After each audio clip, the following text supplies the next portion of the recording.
وَلَقَدْ كَانُوا عَاهَدُوا اللَّهَ مِن قَبْلُ لَا يُوَلُّونَ الْأَدْبَارَ وَكَانَ عَهْدُ اللَّهِ مَسْئُولًا۔ ترجمہ کنز عرفان، اور بے شک اس سے پہلے وہ اللہ سے عہد کر چکے تھے کہ پیٹھ نہ پھیریں گے اور اللہ کے وعدے کا پوچھا جائے گا۔ تفسیر صراط الجنان، یعنی جو لوگ مدینہ منورہ میں اپنے گھروں کی طرف لوٹ جانے کی اجازت طلب کر رہے ہیں، بے شک وہ غزوہ خندق سے پہلے اللہ تعالیٰ سے یہ عہد کر چکے تھے کہ وہ دشمنوں کو پیٹھ دکھا کر جنگ سے فرار نہیں ہوں گے، بزدلی کا مظاہرہ نہیں کریں گے، اور جو غلطی ہم سے پہلے سرزد ہوئی اسے نہیں دہرائیں گے۔ لیکن انہوں نے وہ عہد توڑ دیا اور اپنے گھروں میں واپس جانے کی اجازت طلب کرنے لگ گئے۔ یاد رکھیں کہ قیامت کے دن اللہ تعالیٰ سے کیے ہوئے وعدے کے بارے میں پوچھا جائے گا اور اسے پورا نہ کرنے پر سزا دی جائے گی۔ اس سے معلوم ہوا کہ حضور پر نور صلی اللہ تعالی علیہ وسلم سے کسی چیز کا عہد کرنا گویا رب عز و جل سے عہد کرنا ہے، کیونکہ حضور انور صلی اللہ علیہ وسلم رب تعالی کے نائب اعظم اور مختار مطلق ہیں، لہذا آپ سے کیے ہوئے عہد کو پورا کرنا لازم ہے۔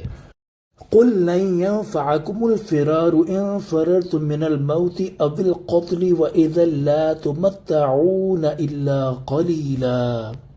ترجمہ کنز عرفان، تم فرماؤ اگر موت یا قتل سے بھاگ رہے ہو تو ہرگز تمہیں یہ بھاگنا نفع نہ دے گا، اور اس وقت بھی تمہیں تھوڑی سی دنیا ہی فائدہ اٹھانے کو دی جائے گی۔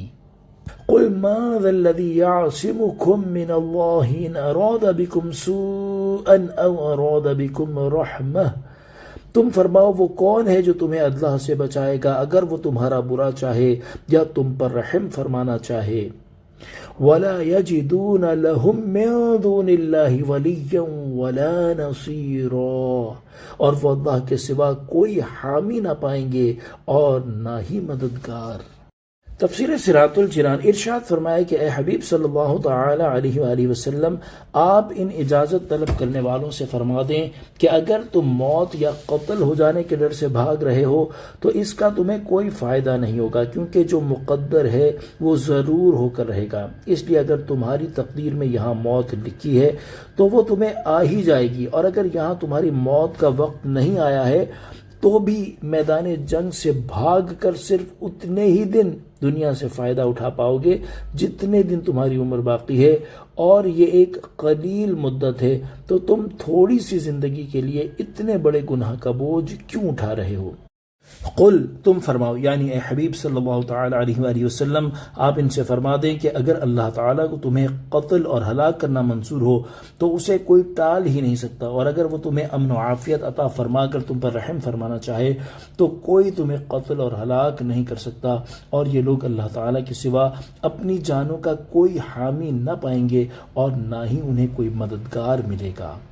صلو علی الحبیب صلی اللہ تعالی علی محمد صلی اللہ تعالی علیہ وآلہ وسلم۔